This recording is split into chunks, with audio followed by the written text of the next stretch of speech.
The morning Florence Ellsworth was supposed to become Mrs. Gerald Harmon, the church in Caldwell, Kansas smelled like wild roses and disappointment, and by noon, only one of those things had faded.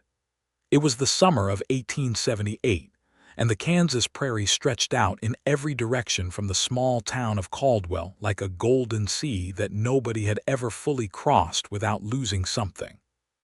The town itself sat near the Oklahoma border, a cattle drive town with dust in its teeth and ambition in its bones, the kind of place where men came to make fortunes and women came because men brought them along, or because they had nowhere else left to go. Florence had been born there, raised there, and had assumed, as many young women assume, that she would be married there and buried there in that order, with a respectable amount of living done in between. She was 24 years old on the morning of her wedding, with dark auburn hair that she had pinned into an elaborate arrangement with the help of her friend Clara Dennison, who had used every hairpin she owned, and still managed to leave 2 curls dangling loose at Florence's temples like small, cheerful question marks. Florence had a wide mouth built for laughing, and a pair of gray eyes that people sometimes called stormy, not because she was angry, but because they seemed to hold weather in them. The kind of eyes that changed with the light and made people feel like something was always just about to happen when they looked at her. She had loved Gerald Harmon for 3 years, or she had believed she loved him, which in 1878 in a cattle town near the Kansas-Oklahoma border amounted to nearly the same thing. Gerald was handsome and moderately ambitious and worked as a land surveyor for the county, which meant he had steady pay and clean hands compared to most of the men in Caldwell. Florence's father, Robert Ellsworth, had approved of him from nearly the first introduction, and her mother, Margaret, had taken to measuring the parlor for new furniture the moment the engagement was announced, as though a wedding ring were a guaranteed lease on a better future. The church was packed. That was the cruelest part, Florence would later think. Not the absence of Gerald, but the presence of absolutely everyone else. Every family from the surrounding farms, every merchant and their wives, every rancher and cowhand who'd cleaned up good enough for a Sunday service. They were all there, seated in neat rows, fanning themselves against the July heat, when Reverend Bates leaned in close to Florence and said, very quietly, as though the quietness would soften it, that Gerald had not arrived. They waited 20 minutes. Florence stood in the small room beside the church's entrance, the room meant for the bride to wait in before her procession, and she held her bouquet of wild roses so tightly that 2 of the stems snapped. Clara stood beside her and said nothing useful, which was the most useful thing anyone could have done. Through the thin wall, Florence could hear the congregation beginning to murmur, the low, uncertain sound of a crowd that has sensed something has gone wrong but is too polite to say it outright yet. At the 30-minute mark, Gerald's younger brother arrived on horseback, hat in hand, looking like he had been handed a live rattlesnake and told to smile about it. He handed Reverend Bates a folded note. The Reverend read it. He came to Florence with the expression of a man who has rehearsed bad news so many times it has worn a groove in his face. Gerald had left Caldwell the night before. There was a woman in Wichita. He was sorry. Florence read the note herself because she needed to see the words in his handwriting to believe them. The paper was ordinary. The ink was his. The apology took up less than a full line, which she thought said everything about what she had meant to him in the end. She folded the note. She handed it back to Reverend Bates. She said, very clearly, "Please tell everyone they may go home." Then she sat down on the narrow bench in that little side room, still holding her broken-stemmed roses, and she stared at the wall for a long time while Clara, bless her, went out to do exactly what Florence had asked. Florence did not cry. She found that interesting later. She had expected to cry, had braced herself for it the way you brace yourself walking into cold water, but the tears did not come.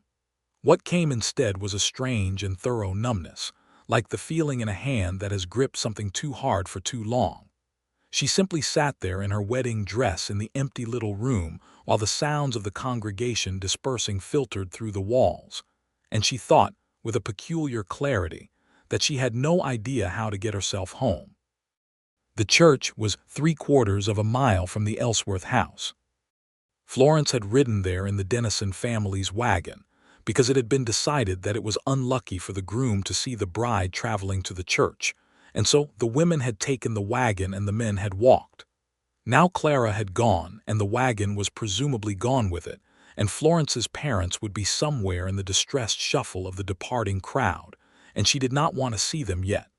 She did not want to see anyone yet. She wanted to walk home.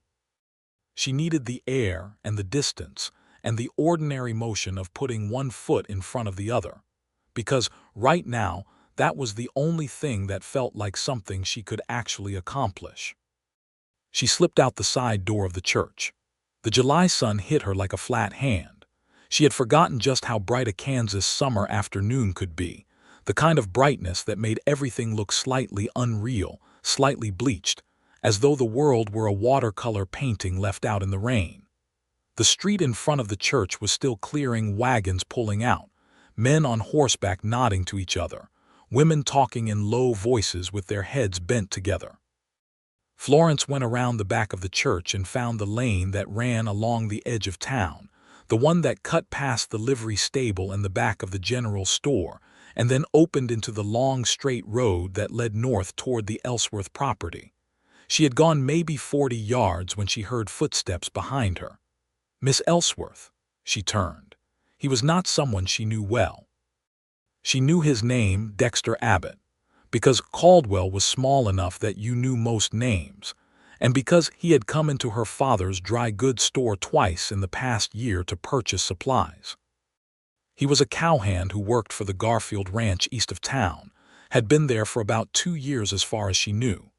He was a year or two older than her, she thought, with a lean, weathered look that the outdoor life gave men who spent their days in the saddle. He had brown hair that had been lightened at the ends by the sun, and dark eyes that were very steady, the kind of eyes that didn't move around when they looked at you. He was holding his hat in his hands the way men held their hats when they didn't know what to do with themselves. "I am sorry to disturb you," he said. "I am not following you. I was heading this same direction and I happened to come out behind the church at the same time you did, and I thought it would be strange not to say anything." Florence looked at him for a moment. "Are you heading north?" "The Garfield Ranch is north, yes, ma'am." "Then walk with me if you like," she said. "I am going home." He nodded once, put his hat back on, and fell into step beside her. He did not say anything else right away, and she was profoundly grateful for that.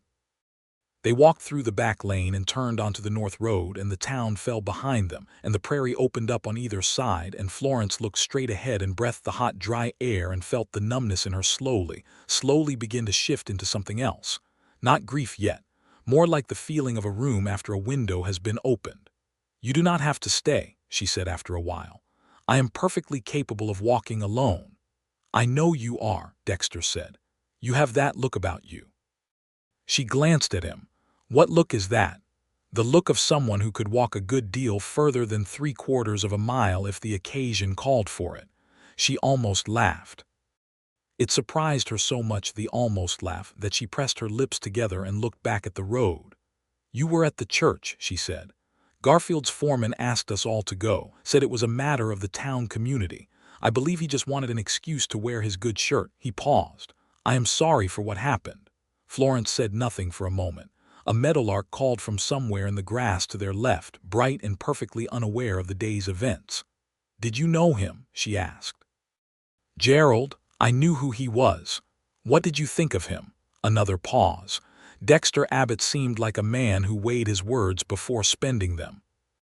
"I did not think he was a bad man," he said finally, "but I thought he was the kind of man who finds it easier to leave than to have a difficult conversation." Florence considered this. "That is a charitable way to put it. I am trying to be fair." "You can be honest," she said. "I am wearing my wedding dress in the middle of a road and my hair is coming down on both sides. I think we are past the point where you need to manage my feelings carefully." He was quiet for a beat. "All right. I thought he was not good enough for you." She looked at him. He was looking at the road ahead, steady as anything, and there was no performance in what he had said, no flattery. He had said it like a plain fact, the way you would say the distance to the next town was 10 miles and not 15. Florence felt something shift in her chest, something small but real, like a door settling on its hinges. They walked the rest of the way in a kind of companionable quiet that Florence found more comforting than any amount of talking could have been. The road ran through a stretch of cottonwood trees near the creek, and the shade was sudden and cool. And somewhere in those trees, the late afternoon light came through in long, slanted columns. Florence became aware in this light of how completely ridiculous she must look, a woman in a wedding dress walking along a dusty Kansas road with a cowhand she barely knew, and she felt a laugh rise in her for real this time, a short, slightly wild sound that she immediately pressed a hand over her mouth to contain. "I am sorry," she said. "I just thought of how this must look to anyone who might pass by." Dexter glanced at her, and the corner of his mouth turned up. "I expect it is a memorable sight." "That is one word for it. Remarkable is another." The laugh came out fully this time, and it felt like something unclenching, like water finding a crack in dry ground. It lasted only a moment and then it faded, and Florence looked down at her dress, at the dust already darkening the hem, at the crushed roses she was still, absurdly, carrying. "I should throw these away," she said.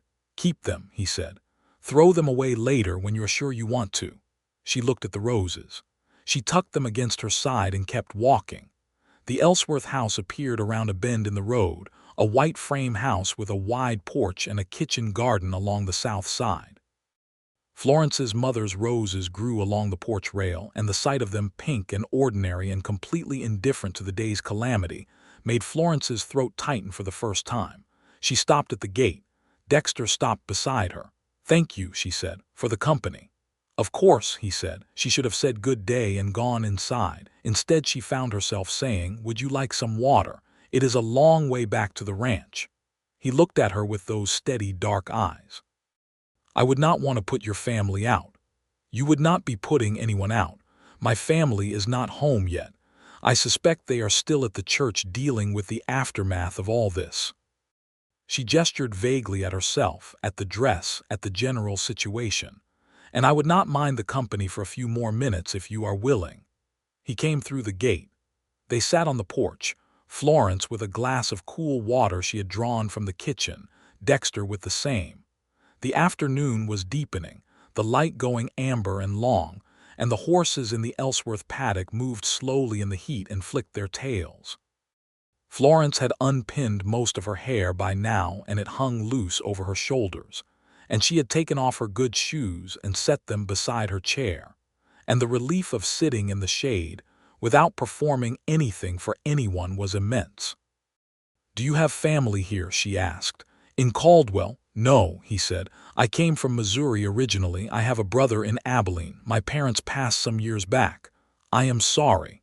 "It was a hard winter," he said simply. "A lot of people did not make it through." She looked at him.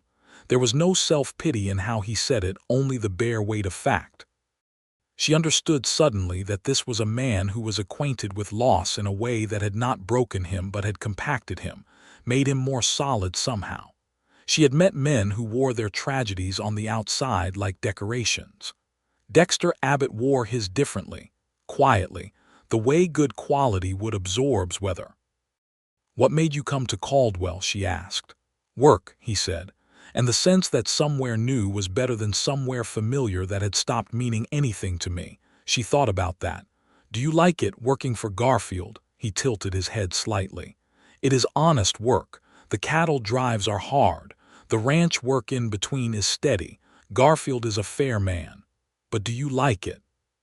He looked at her, and there was something in his expression that shifted slightly, a careful wall coming down just a fraction. "Some mornings," he said, "when I am out before the sun and the grass is still dark and the sky is doing things that have no name for the colors in them, yes. I like it very much." Florence held that image. "That is a good answer," she said. He looked back at the paddock. "What about you? Do you like Caldwell? "I have never really thought about it as a question," she said honestly. "It is home. I was not in the habit of asking whether I liked it. And now," she considered, "now I think I might need to get into that habit." Her parents arrived home 20 minutes later. Robert Ellsworth was a broad, solid man whose emotions tended to come out sideways, through clenched jaw muscles and brief, sharp sentences. Margaret Ellsworth was smaller than her husband, but not in any way that meant anything, and her grief for her daughter came out in the immediate and furious production of food, as though biscuits and cold roast beef could fill the particular hole that the day had left. When they found Florence on the porch with a cowhand they vaguely recognized, both parents stopped short, and Florence could see the rapid calculations happening behind their eyes. "This is Dexter Abbott," Florence said. "He walked me home. He was kind enough not to leave me on the road alone." Her father shook Dexter's hand. Her mother insisted he stay for supper. Dexter said he ought to be getting back to the ranch. Margaret said it was too late in the day for that, and that she would not hear of a man going hungry after doing a good deed. And in the face of Margaret Ellsworth's certainty there was, as Florence well knew, no useful resistance. Dexter Abbott stayed for supper. The meal was strange and tender and almost funny. Florence had changed out of her wedding dress by the time they sat down, wearing instead a plain blue day dress that felt like an enormous relief on her skin, and she had braided her hair simply down her back, and she felt for the first time all day like herself, rather than like a prop in someone else's story. Dexter was quiet at the table but not uncomfortable, answered Robert's questions about ranching and cattle prices with knowledge and ease, and twice caught Florence's eye across the table when her mother said something that was simultaneously loving and terrible. And the look he gave her, not quite a smile, but a small, warm acknowledgment, made the meal bearable. After supper he helped Robert carry the water from the pump without being asked, and then he thanked Margaret genuinely and said good night, and Florence walked him to the gate. "You have been very kind today," she said at the gate. "I will not forget it." "I did not do much," he said. "You did more than you know." She paused. "Will you be in town again soon?" He looked at her in the fading light, and she thought she saw something careful move behind his eyes, something that was choosing its step with great deliberateness. "I come in on Saturdays for supplies," he said. "Usually. My father's store is open on Saturdays," she said. "I help there in the mornings." He nodded once. "I will see you on Saturday then." He put on his hat, turned, and walked back down the north road toward the Garfield ranch, his figure growing smaller against the enormous golden Kansas sky, until the bend in the road took him and he was gone. Florence stood at the gate for a moment longer, her hand on the post, and she tried to name what she was feeling. Not happiness, it was too soon for that, and the day had been what it had been. But there was something there, some small and honest thing, like a match that had been lit in a dark room. It wasn't enough to see by yet. It was just enough to know it was there. She had known Dexter Abbott for the length of an afternoon. She had no reason to expect anything. She was a woman who had been abandoned at the altar that very morning, and she was standing at a gate in the warm, summer dark thinking about eyes that looked at you like you were already worth something. She went inside. The following Saturday arrived with the particular relentlessness of things you are both dreading and anticipating.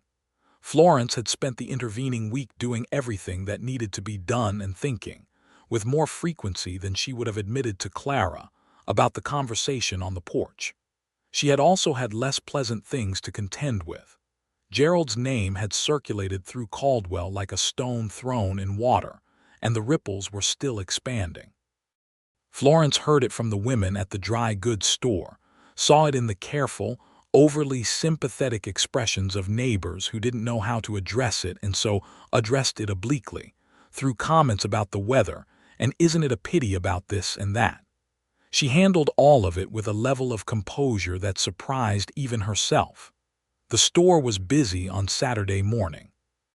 Robert Ellsworth sold fabric and flour and hardware, and the 100 small necessities of life on the prairie, and the summer driving season brought extra traffic from cattle hands heading north or returning south. Florence worked the counter and kept the accounts and answered questions about bulk goods, and by mid-morning she had almost stopped watching the door. Then the bell above the door rang at 10:30 and Dexter Abbott came in. He was in clean clothes, clean ranch work clothes, not his church clothes, but clearly an effort had been made. His hat was in his hand before he was fully through the door. He saw her and nodded.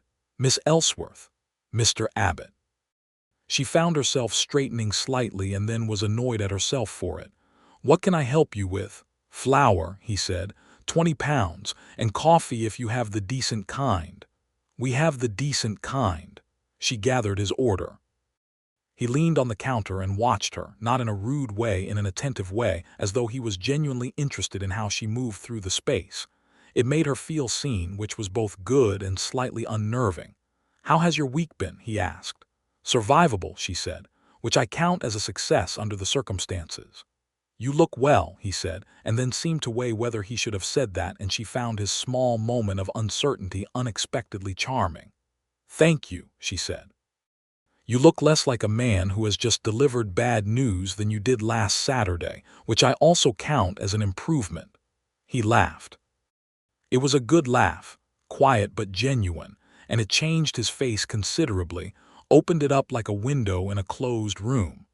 Florence set the flour and the coffee tin on the counter and told him the price, and he paid, and then he stood there for a moment longer than strictly necessary. "There is a social at the Methodists next Friday evening," he said. "I was told about it by Garfield's wife, who made it very clear that attendance was expected from all ranch hands and their," he paused, "companions." Florence looked at him. "Are you asking if I would be your companion at a Methodist social, Mr. Abbott?" "I am aware that it might be considered early," he said, "given the week you have had. And I would not want to put you in a position that is uncomfortable. But I thought that if you would like to go, and if you would prefer not to go alone or with only your parents, then I would be pleased to accompany you." Florence considered this for a long, deliberate moment. There was a part of her that thought about what people would say Florence Ellsworth, at a social, 1 week after being abandoned at the altar. She thought about that for about 3 seconds, and then she thought about sitting at home while the rest of Caldwell danced and talked and felt normal, and she made her decision. "Yes," she said, "I would like that." Something in his expression settled, like a knot releasing. "Good," he said. "I will call for you at 7. He picked up his flour and his coffee and left, and Florence stood at the counter for a moment with both hands flat on the wood, and thought that for the first time in a week she had something to look forward to. The Methodist social was held in the church hall, a plain wooden building that had been strung with paper lanterns for the occasion and smelled like beeswax, and the fruit pies that 3 separate families had brought. The music came from old Jim Hartley's fiddle, and a young man from the Conway farm playing a guitar, and between the two of them they produced something that was a little rough and entirely joyful, the kind of music that makes your feet decide things before your brain has finished its consultation. Dexter called for Florence at 7 as promised, and he had made a visible effort: a clean white shirt, a dark vest, his boots brushed to something like a shine. He had clearly also made an effort with his hair, which Florence noted with private amusement. He handed her mother a small, slightly lopsided bunch of wildflowers that he had clearly picked himself, and Margaret received them with a warmth that was 3/4 sincere and 1/4 strategic, because Margaret Ellsworth was not a slow woman. Florence wore a green dress that Clara had declared was her best color, and she had left her hair down with only a simple ribbon, and when Dexter looked at her in the doorway, she saw him draw a quiet breath and then compose himself with the deliberateness of a man who takes his deportment seriously, and she thought that was the most flattering thing anyone had ever done in her presence without saying a word. They arrived at the hall to a number of carefully neutral expressions from Caldwell's social community, the kind of neutral that takes significant effort and therefore communicates everything. Florence met every one of them with her chin level and a pleasant expression, and Dexter stayed close beside her without crowding her, close enough to be clearly present, far enough to give her the space she needed. She noticed this calibration and felt a warm wave of something that was too specific to be gratitude and not yet specific enough to call by its real name. They danced twice in the first hour. Dexter was not a polished dancer. He was honest about this, but he moved with enough natural coordination that the absence of polish did not matter. He held her hand and her waist with the particular care of a man who was acutely aware that he was holding something of value, and when the music was fast and they got slightly tangled, they both laughed about it. And when the music slowed and they were closer together and quieter, Florence was aware of the warmth of his hand at her back and the steadiness of his breath, and the fact that she felt, in this particular moment, entirely safe. Between dances, they sat against the wall with cups of lemonade and watched the other couples and talked. He told her about growing up in Missouri, about his father who had been a farmer and his mother who had read to all 3 children every evening without fail, scripture and adventure stories, and sometimes scandalously, in that household dime novels about the frontier. He told it all plainly, without embellishment, and Florence listened, and thought that the life he was describing was both harder than hers and richer in certain ways that were difficult to articulate. She told him about the store, about how she had started helping her father with the accounts when she was 16 because her brother Thomas, who was supposed to take over that responsibility, had instead run off to Colorado to look for silver, and how she had found, to her own surprise, that she was good at it, at numbers, at inventory, at the particular puzzle of making a small business work in a small town. She told him that she had once wanted to go to school in Kansas City, to study properly, and that the idea had been gently but firmly discouraged by everyone around her, including Gerald, who had thought a woman with formal schooling made men uncomfortable. "Does that make me uncomfortable?" Dexter asked. She looked at him. "You tell me." "No," he said. "It makes me think you are someone I would like to know better." She looked down at her lemonade. Her heart was doing something specific and unhelpful in her chest. "You are a surprising person, Mr. Abbott," she said. "Dexter," he said, "if you are willing." She looked up. "Dexter," she said, and the word felt different spoken to his face than it did in her head, which it had been occupying with increasing frequency since Saturday morning. "Florence," he said back, and the way he said it, careful and honest and like it was a word he planned to keep, made her feel something shift all the way through her, from the top of her ribs down. That night, he walked her home again. This time the walk was not an accident or a coincidence. It was something they were doing together, and they both knew it. The Kansas night was enormous above them, so full of stars it seemed almost improper, the kind of sky that makes human concerns feel both very small and very precious at the same time. They walked slowly, more slowly than the distance required, and talked about everything and nothing.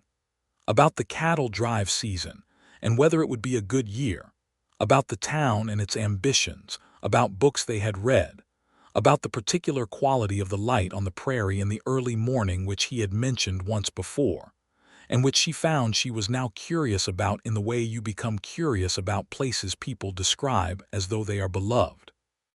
At her gate he stopped and she stopped beside him, and there was a moment of silence that was full rather than empty. "I have had a better evening than I expected," Florence said, "given everything." "I am glad," he said. "You deserve a great many better evenings."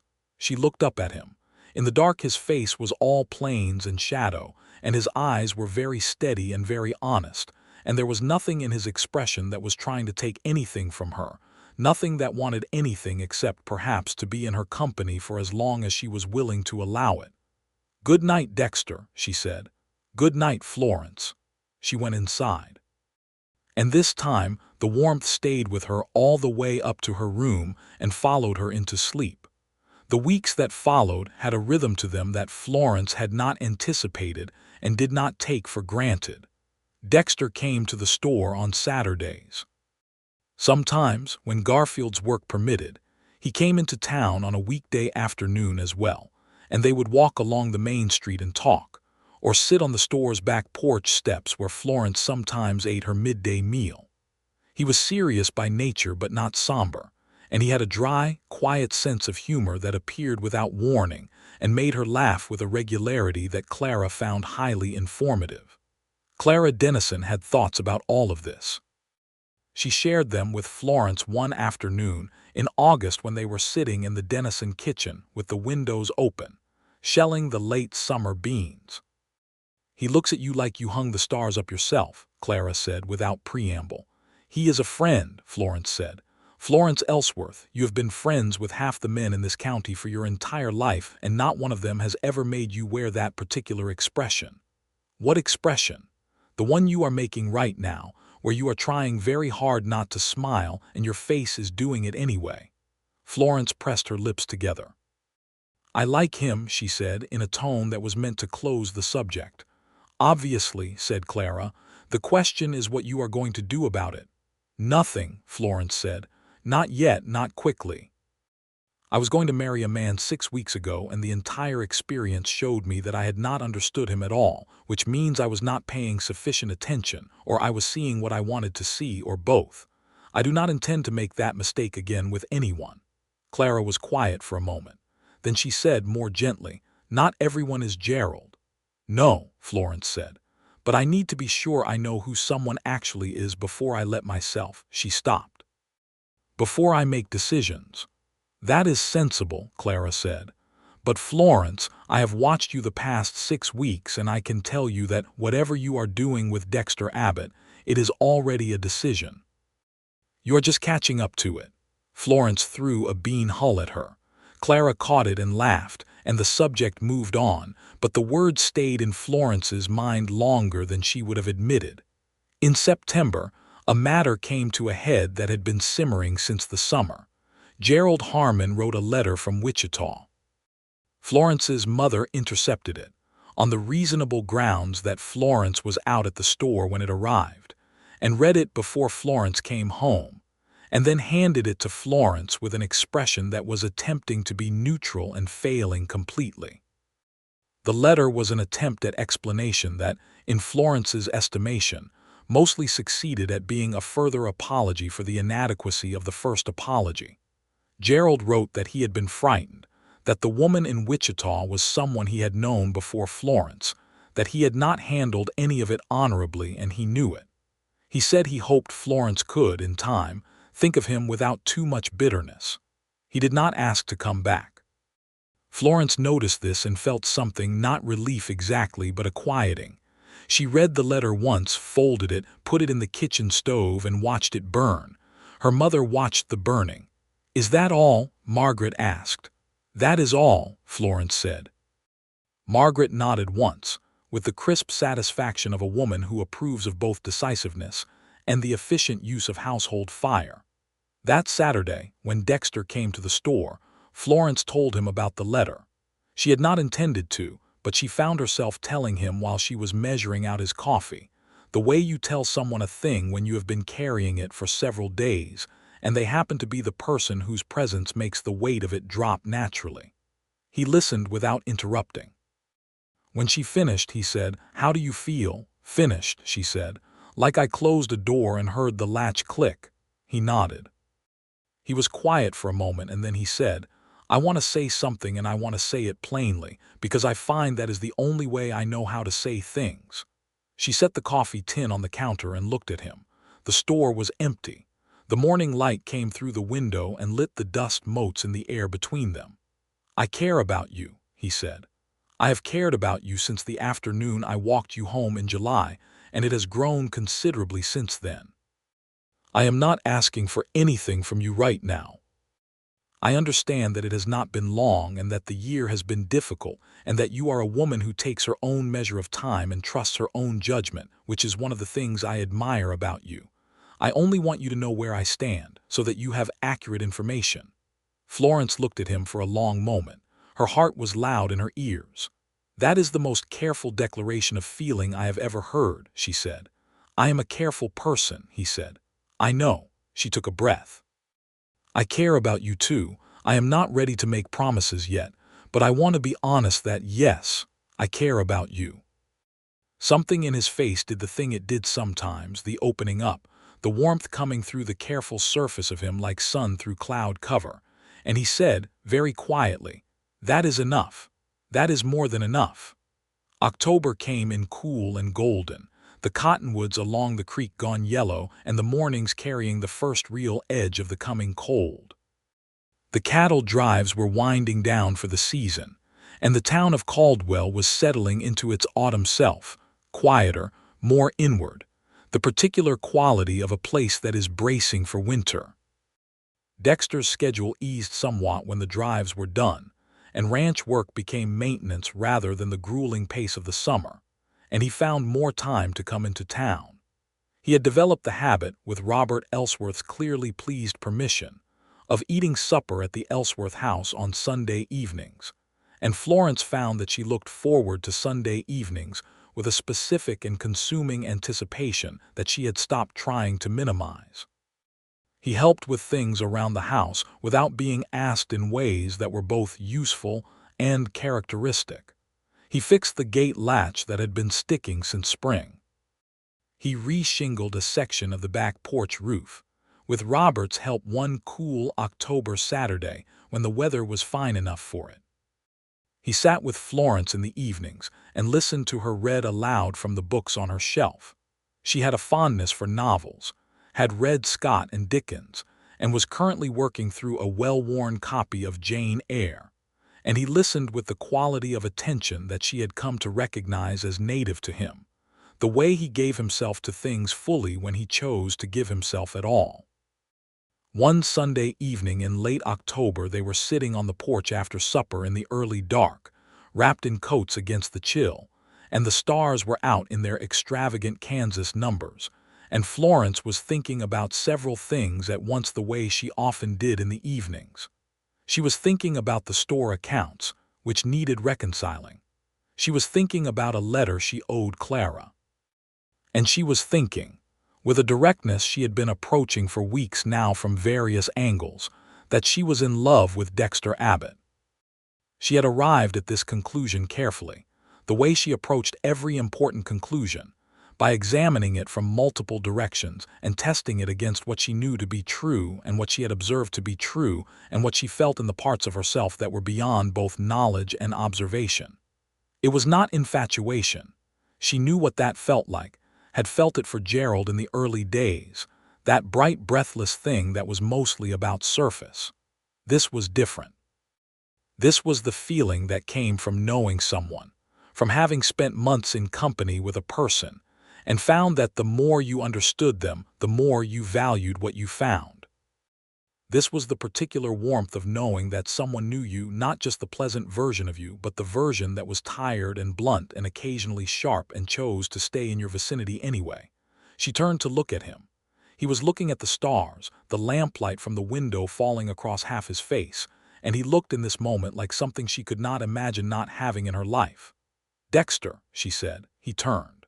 "I think," she said carefully, "that I am done taking my time." He was very still for a moment. "Florence," he said, and his voice had dropped into a register she had not heard from him before, something very quiet and very sure. "Are you saying what I think you are saying?" "I am saying that I am not afraid," she said. "I was afraid for a while that I was being reckless, that I was running towards something because I was running away from something else. But I have been honest with myself about it, and what I feel for you is not about Gerald or the wedding or any of that. It is about you specifically. The way you are," she paused, "the way you look at things, the way you fix gate latches and listen to novels and make me feel safe. In a way I did not know I needed to feel until I felt it." He reached over and took her hand. His hand was warm and large and calloused from years of rope work, and he held hers with the same careful, deliberate quality that characterized everything he did. "I love you," he said. "I should tell you that plainly while we are being plain about things." She squeezed his hand. "I love you too," she said, and the simplicity of saying it out loud after all this time of circling toward it was immense, like putting down something heavy and finding that the absence of the weight is itself a kind of pleasure. He lifted her hand and pressed his lips to her knuckles, very briefly and very gently, and then held her hand against his chest. And they sat like that in the cool October dark with the stars above them, and the lamplight behind them, and the prairie breathing its enormous quiet breath all around. And Florence thought that this specific moment, this specific man was something she was going to remember for the rest of her life. He asked her father's permission in November, on a cold morning when the first real frost had silvered the grass, and Robert was breaking ice on the horse trough. Robert Ellsworth had a long conversation with his daughter before giving his answer, the kind of conversation that was less a question and more a verification. And Florence told him, with more certainty than she had felt about anything in recent years, that yes, this was what she wanted, that she was choosing it clearly and without reservation, and that he could stop looking worried. Robert shook Dexter's hand and said something gruff and sincere about treating his daughter well, and Dexter said something back that Florence was not close enough to hear, but her father nodded and clapped Dexter on the shoulder, which was as close to an embrace as Robert Ellsworth had ever come with a man he was not related to. That evening, Dexter asked Florence. They were in the kitchen, which was where the warmth was in November, and the stove was going and the light was good, and Margaret had very deliberately gone to visit the Dennisons with transparent and complete insincerity about needing to return a borrowed pattern. He did not have a ring yet, could not afford one immediately, he said, and he wanted to be honest about that. But he had her mother's dried rose from the summer social, which Margaret had kept because Margaret kept things like that, and which he had apparently retrieved from the mantel with Margaret's enthusiastic assistance. He held it out to her, standing in the middle of the kitchen with the stove light warm behind him, and he said, "Florence Ellsworth, I would like to spend the rest of my life in your company, if you will have me. I cannot promise luxury. I can promise you honesty and effort, and that I will never leave without a conversation first." That last part, that I will never leave without a conversation first, was so perfectly and specifically him, so absolutely the right thing, that Florence felt her eyes sting for the first and only time in this entire long emotional autumn. She did not cry, but her eyes stung, and she pressed her lips together, and then she said, "Yes. Obviously yes, Dexter. There is no other answer I have been considering." He crossed the kitchen in 2 steps and put his arms around her, and she put hers around him.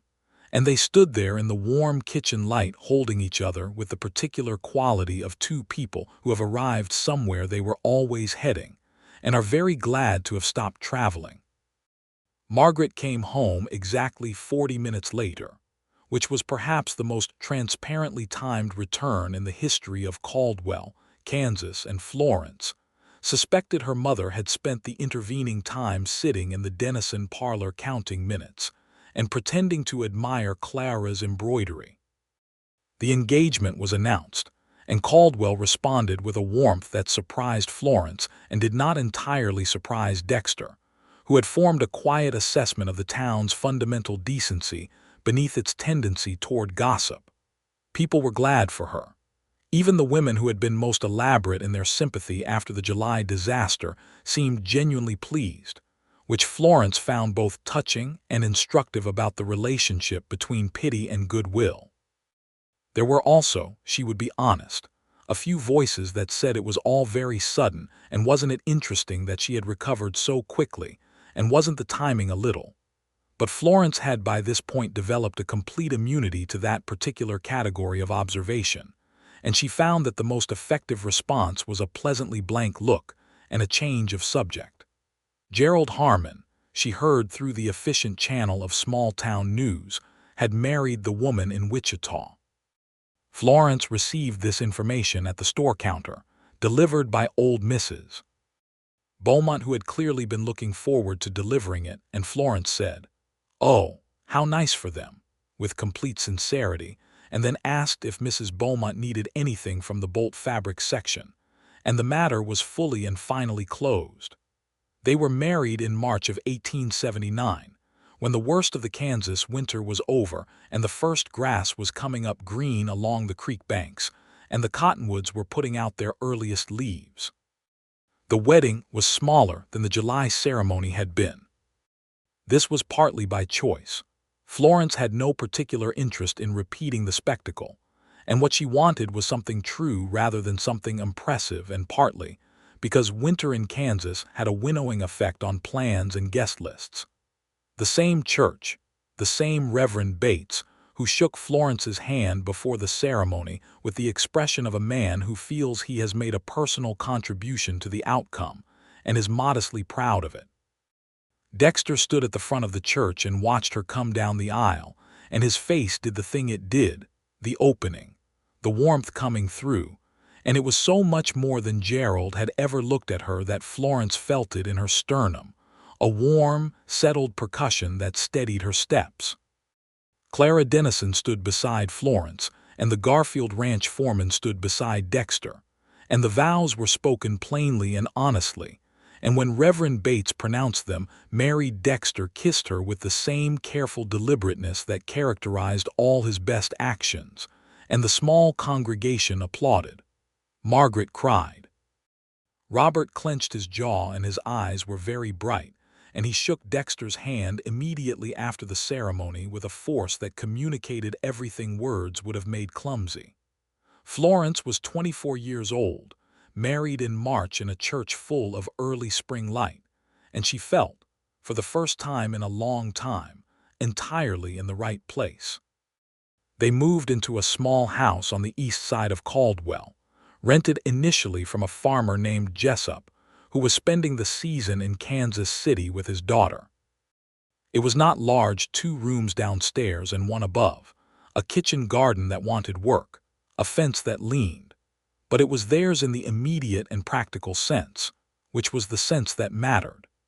Dexter continued his work at the Garfield Ranch, and Florence continued helping at her father's store, and the business of making a life together began with the particular combination of work and small joy and discovery that is the actual texture of married love when it is the real kind.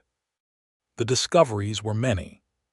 Florence discovered that Dexter woke before dawn without exception, that this was not a habit but a deep-seated characteristic, and that he made coffee in the dark with the efficiency of a man who has done it thousands of times, and that one of the genuine pleasures of her new life was waking to the smell of it before she was fully conscious.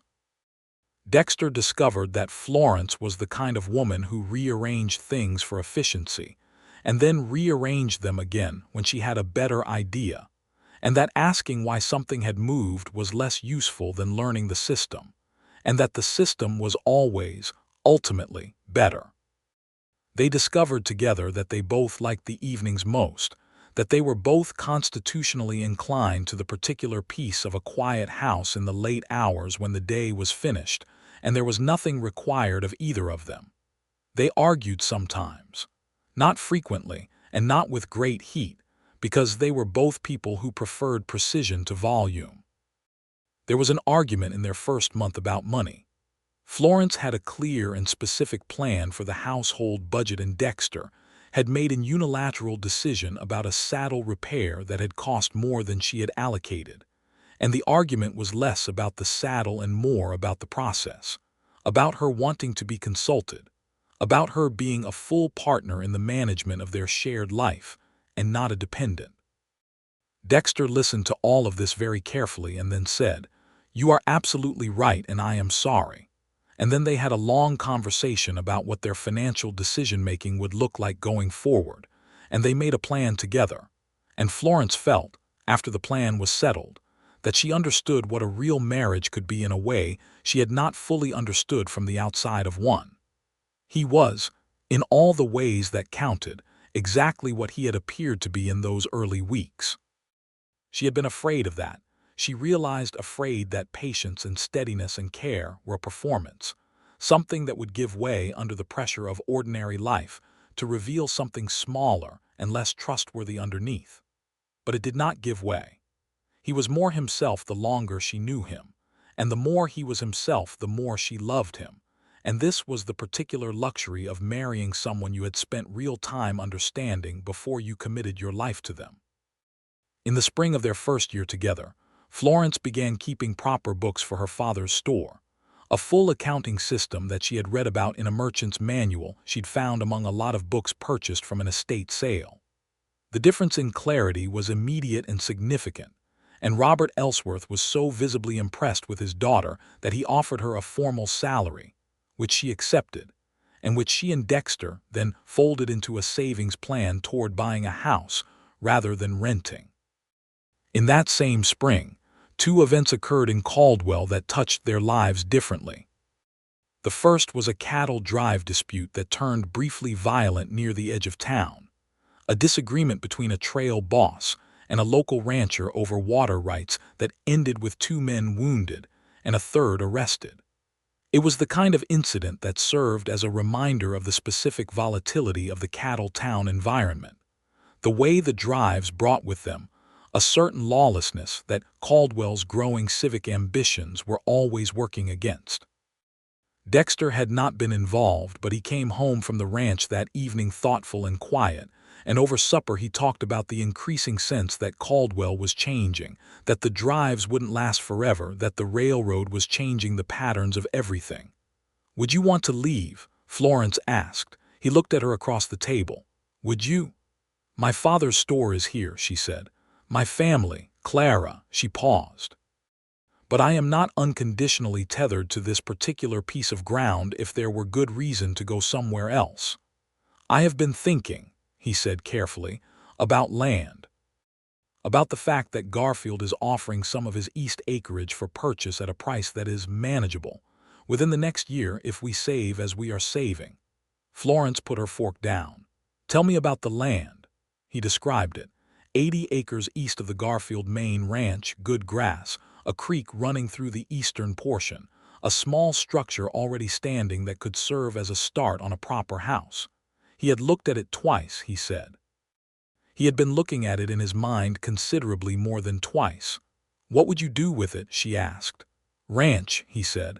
"Smaller scale than Garfield, but ours. Cattle and horses. Maybe some crops along the creek bottom." Florence looked at him for a long moment. "Are you good enough at it?" he considered. "Yes," he said, without arrogance and without false modesty.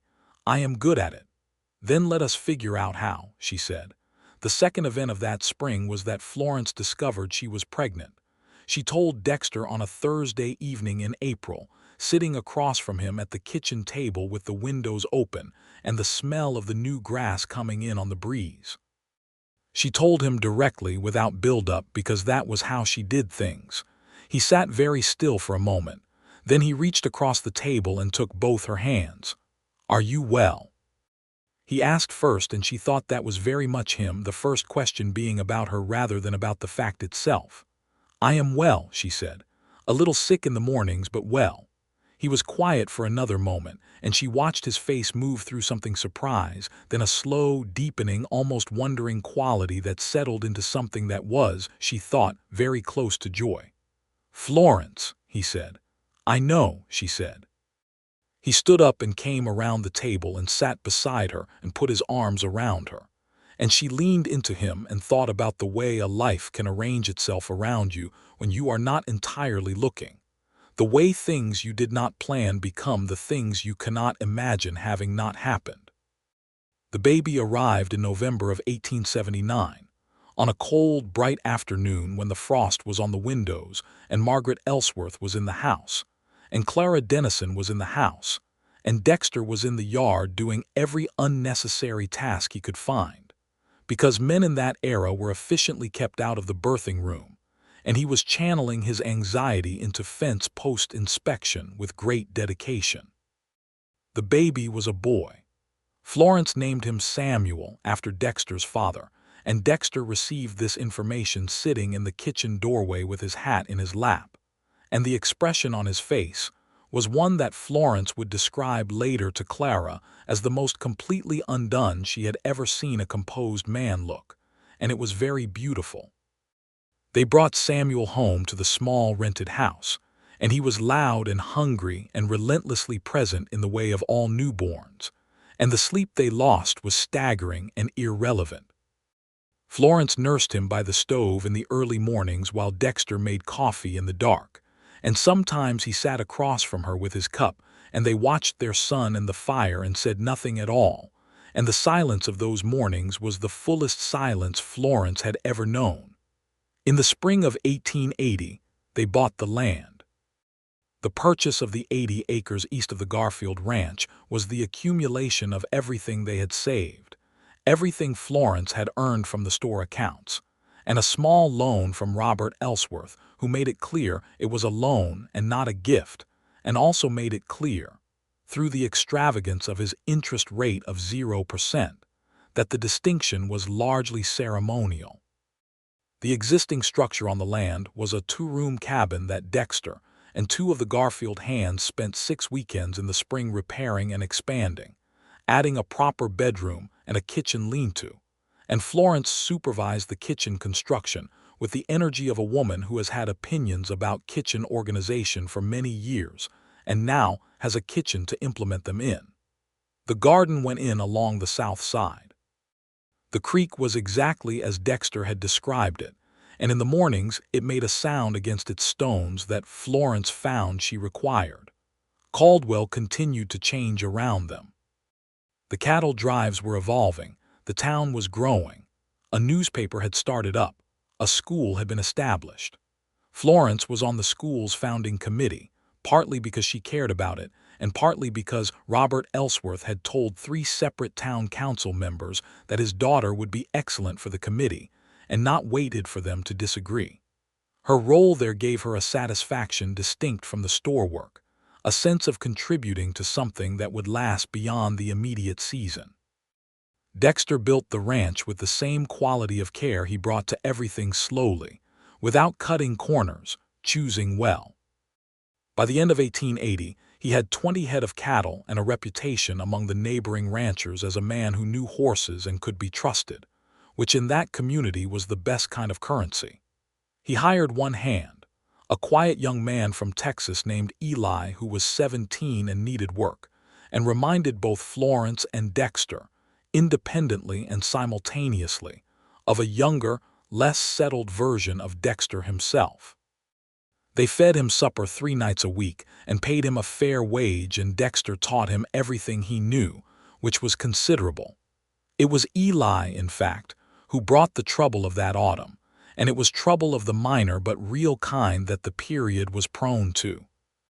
A neighboring rancher named Holt had been grazing his cattle on the eastern section of the Abbott land since before Dexter had purchased it, using it as though by right, and when Dexter politely and then less politely made clear that this needed to stop, Holt took the matter personally in the way that men who mistake custom for entitlement often do.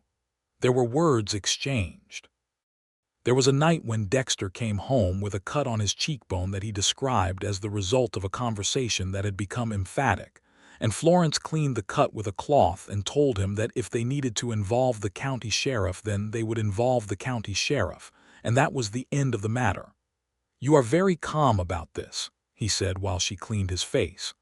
"I am furious," she said, not missing a stroke, "but I will be furious efficiently." They did involve the county sheriff, and the matter was resolved in the formal way, which was slower and less satisfying than Holt had clearly expected but more durable. Holt moved his cattle off the Abbott land, and the boundary was established and documented, and Florence added a copy of the documentation to the household files she kept with the precision of a woman who had grown up knowing that paperwork is a form of protection. The second pregnancy came in the spring of 1881, and this time Florence told Dexter on a morning in April while they were both in the kitchen before dawn, before Samuel was awake, in the particular shared quiet that was their own. She told him, and he looked up from his coffee, and his eyes were the same as they had been the first time, that same wondering quality, and he said, 2 of them, with an expression of complete and uncomplicated delight. "Is that what the mathematics suggest?" she said. "The mathematics," he said, standing up, "are perfect." He came to her and kissed her in the early morning half-dark, and Samuel chose that moment to wake up upstairs and announce his wakefulness at full volume, and they both laughed against each other's faces and then went to get their son. The summer of 1881 was long and hot. the same as all Kansas summers, and Florence worked the garden in the cool of the mornings, and managed the house accounts in the afternoons, and went to the school committee meetings on Thursday evenings, and grew steadily larger and felt, despite the physical inconvenience, entirely right with her life. Dexter was attentive without being hovering. He checked on her in the way that was useful rather than anxious, brought her water when she was working in the heat, took Samuel for long rides on the gentle horse he kept for that purpose so that Florence could have quiet hours, and rubbed her back in the evenings with the patient efficiency of a man who has decided this is part of his vocation. They had the kind of conversations that long-married people have, the ones that are not about anything in particular, and yet constitute the connective tissue of a shared life. They talked about Samuel, who was a serious and surprisingly funny child who had his father's eyes and his mother's way of forming an opinion, and then defending it to the last. They talked about the ranch and its progress and the plans for next year. They talked about her father's store, which was doing well, and about Robert's health, which was doing adequately, and about Margaret, who was doing exactly as she always had, which was to say fully and with great force. On an evening in late August, sitting on the porch with the day's heat finally releasing into the dark, Dexter said something that Florence had been waiting, without knowing she was waiting, to hear. "I want to tell you something," he said. She looked at him. "That afternoon in July," he said, "when I saw you come out the side door of the church, I have thought about it many times, what you were carrying and how you were carrying it.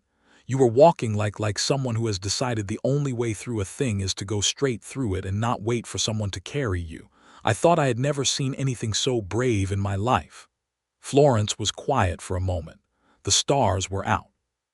The creek made its sound somewhere in the dark below the house. "I was not brave," she said. "I was simply moving because standing still felt impossible." "That is what brave usually is," he said. She took his hand. He laced his fingers through hers, and they sat there in the warm late summer dark, and she thought about the woman who had walked out of that church 7 years old in her heart and come back to herself by slow degrees, by grace and by effort and by the specific good fortune of the right person being on the right road at the right moment. "I am glad you were going the same direction," she said. "I am glad you asked me to walk with you," he said. "I am glad you stayed." He squeezed her hand. "I was always going to stay," he said. "Once I had a reason. The second child was a girl." She arrived in November. They made November babies, Florence thought, perhaps because the November was the time for staying indoors and staying close. And she was small and dark-haired, and had from her first moments an expression of stern assessment that made Margaret Ellsworth laugh, and say she was the absolute image of Florence at 6 months old. They named her Clara, after Florence's friend who drove 3 miles in a cold November rain to be present, and then cried so comprehensively at the sight of the baby that she used up 2 handkerchiefs, which Clara Dennison would have vociferously denied had anyone brought it up afterward. Samuel regarded his sister with the elaborate suspicion of a 2-year-old encountering something that is suddenly taking up a great deal of adult attention. He observed her from a careful distance for the first week. Then one morning Florence found him standing beside the cradle talking to baby Clara in a low, serious tone about the ranch and its horses, as though delivering a briefing, and she stood in the doorway and did not say anything, and felt a love so specific and so physical it was almost pain. Dexter found Florence standing in the doorway and stood behind her and looked over her shoulder and said nothing for a long moment. "He is explaining the horses to her," Florence whispered. "She seems to be listening," Dexter said. "She is," Florence said. "She is absolutely her father's daughter." He put his arms around her from behind and she leaned back against him, and they watched their children in the morning light, and this was one of those moments that does not require anything added to it, that is complete in itself, entire and sufficient. The years moved through them the way good years do, quickly in memory and full in the living. The ranch grew. By 1884 Dexter had doubled his herd, and he and Eli, who had grown from a boy into a serious and capable young man, worked the land with a steadiness that was beginning to build a real reputation in the county.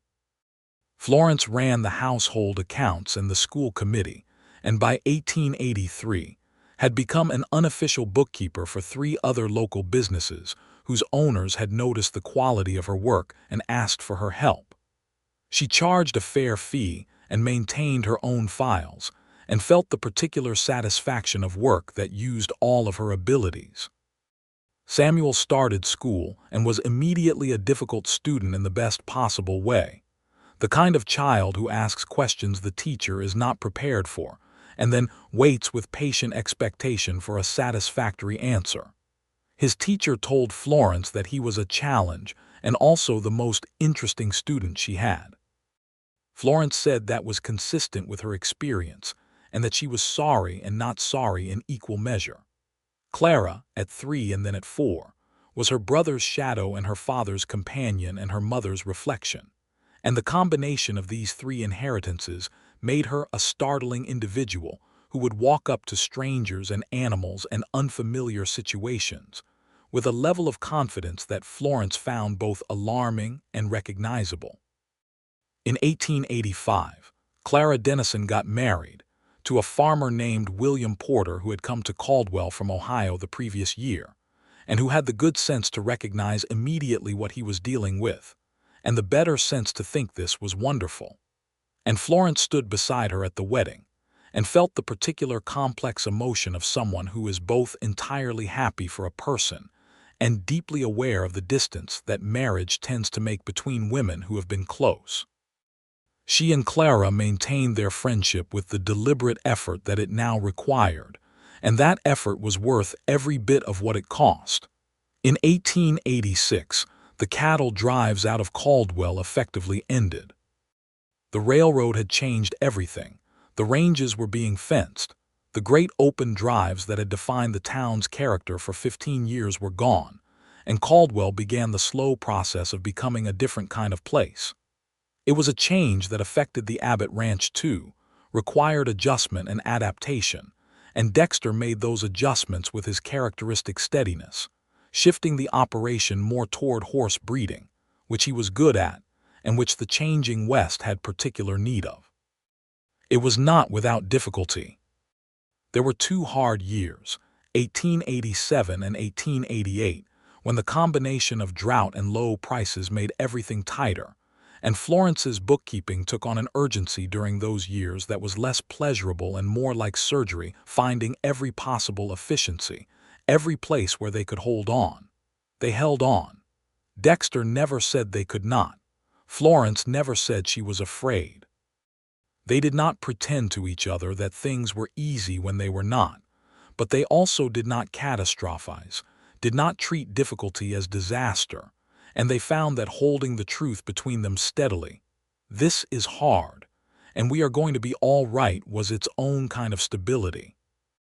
In the winter of 1888, in the middle of the harder year, Florence came home from a meeting in town on a cold afternoon to find Dexter sitting at the kitchen table with Samuel, who was 10 now and entirely too long in the legs for his age, working through a mathematics problem from his school book. Dexter was not formally educated beyond what he had picked up from his mother and from years of practical reading, but his understanding of numbers was sound and practical, and he was patient in a way that Florence's own more efficient approach to teaching sometimes was not. She stood in the doorway and watched them, the lamplight, the bent heads, the way Samuel's brow furrowed exactly like his father's when he was concentrating, and she thought, with a clarity that arrived quietly and completely, that she was unspeakably fortunate. She went into the kitchen and started supper and listened to them work, and when Dexter looked up and caught her eye across the room, she smiled at him with everything she had, and he smiled back with the same completeness, and it was nothing like the beginning.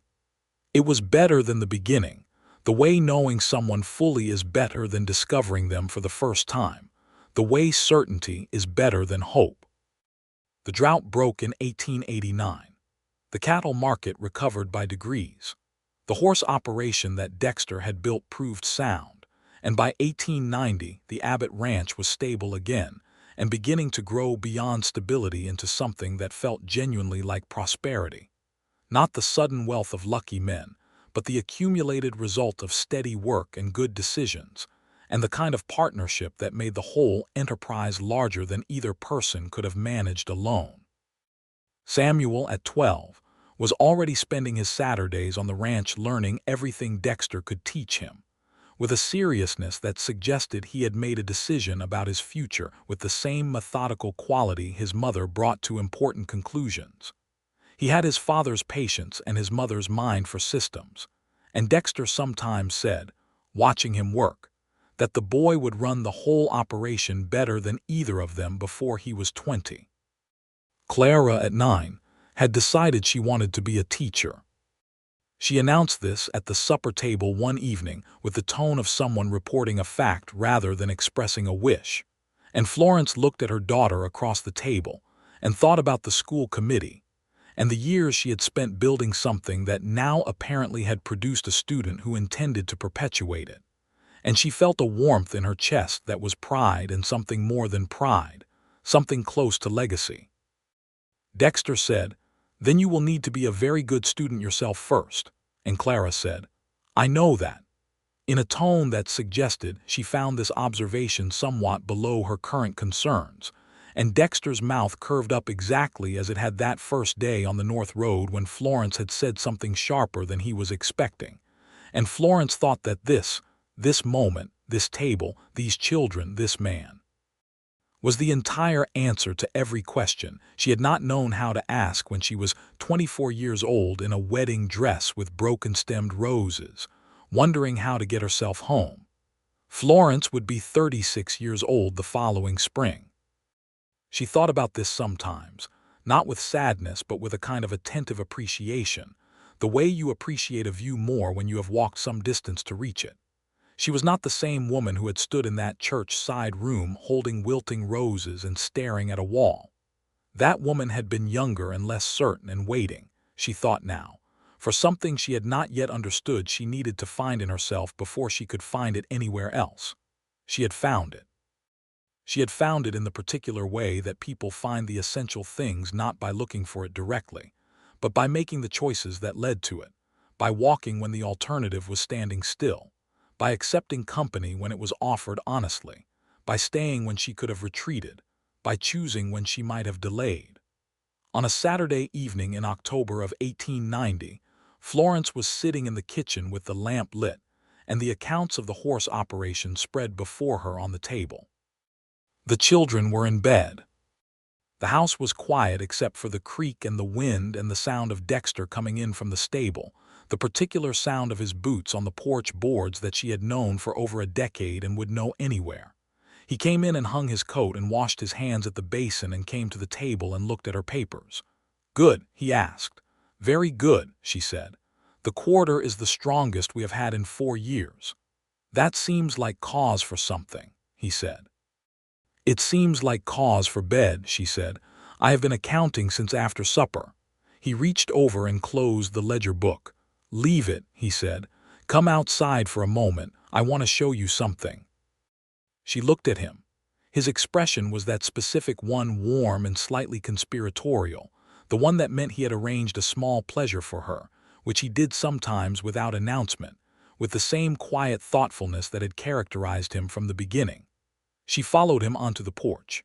The October sky was doing exactly what he had described to her once on the store porch in their first weeks, the stars outrageous, the light doing things that had no name for the colors in them. There was a comet or something comet-like, a slow brightness moving through the south sky at the edge of visibility, the kind of thing you could easily miss if no one directed your attention to it. "There," he said, pointing. She found it.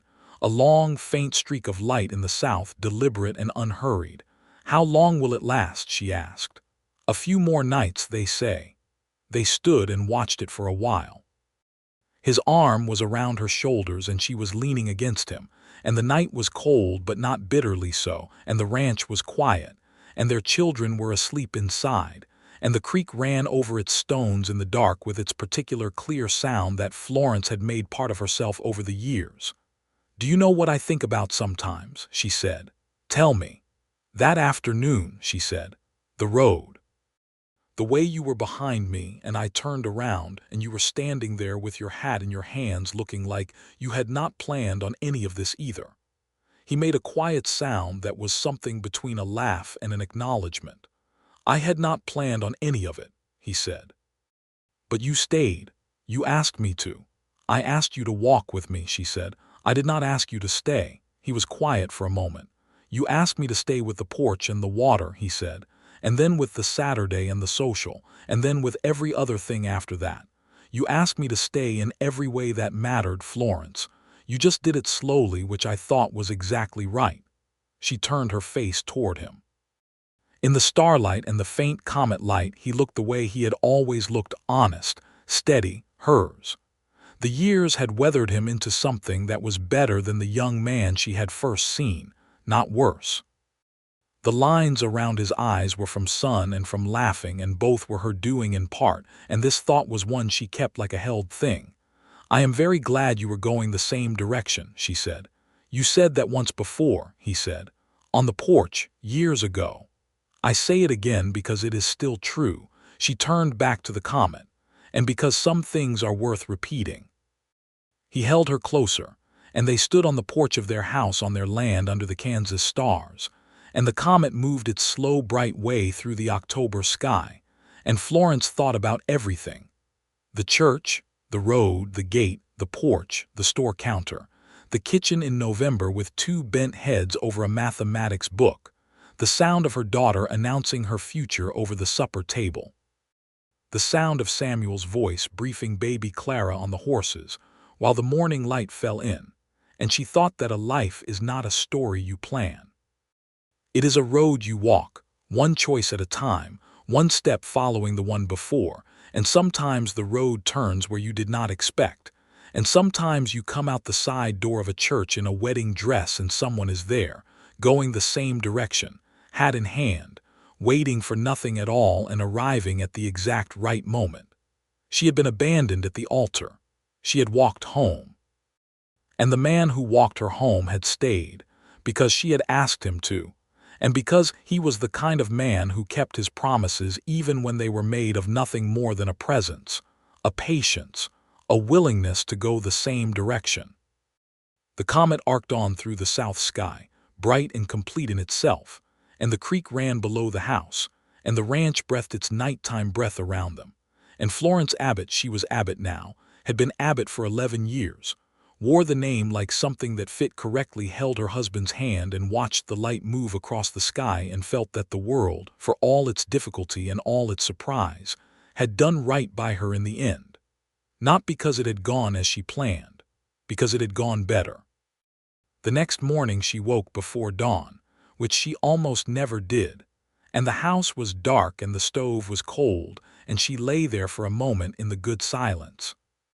Then she got up, because some mornings called for it, and she went downstairs and started the fire and put the coffee on and stood at the kitchen window while it heated, looking out at the east where the horizon was beginning to do its slow, private business with the light, the darkness giving way to a deep blue that would become gray, that would become gold. Dexter came downstairs at his usual pre-dawn time and stopped in the kitchen doorway when he saw her already there. "You are up early," he said. "I wanted to see the morning," she said. He came and stood beside her at the window. The horizon was full of that unnameable color now, the one he had tried to describe years ago and she had wanted to know since, and she saw it and thought it was everything he had said and more. The light came up over the prairie with the unhurried certainty of something that has been doing exactly this every day for longer than anyone could count, and it lit the grass and the fence posts and the cottonwoods along the creek, and the smoke, just beginning to rise from the chimney in long golden columns, and it was very beautiful and very ordinary in the way that the best things always are. Samuel came down at 6, with the particular determined momentum of a boy who has things to do. Clara came down at 1:30, dragging her feet in the way she did every morning for exactly the first 10 minutes of being awake, and then abandoning it entirely. Breakfast was eggs and biscuits and the good coffee, and the table was full and warm and loud with the ordinary business of a family. In the morning, Samuel asking about the horses, Clara asking about school, Dexter answering Samuel, Florence answering Clara, all of it simultaneous and domestic and alive. This was the life. Not the wedding, not the altar, not the note that had taken up less than a full line, not the plans and the guest lists and the bolt fabric and the arranged future. This, the kitchen, the steam, the children's voices, the man across the table who looked at her exactly the way he always had, with the steadiness and the warmth and the clear, uncomplicated fact of knowing her and choosing her every day without ceremony. She passed him the coffee. He met her eyes. Outside, the Kansas morning was enormous and gold and entirely indifferent to the smallness of any single life, which was, Florence had come to understand, part of its gift. You could be small in a very large morning. You could be one woman at one table in one house on one stretch of prairie, and it was enough. It was more than enough. It was everything. And the creek ran, and the light held, and the life continued, full and ordinary and entirely, perfectly hers.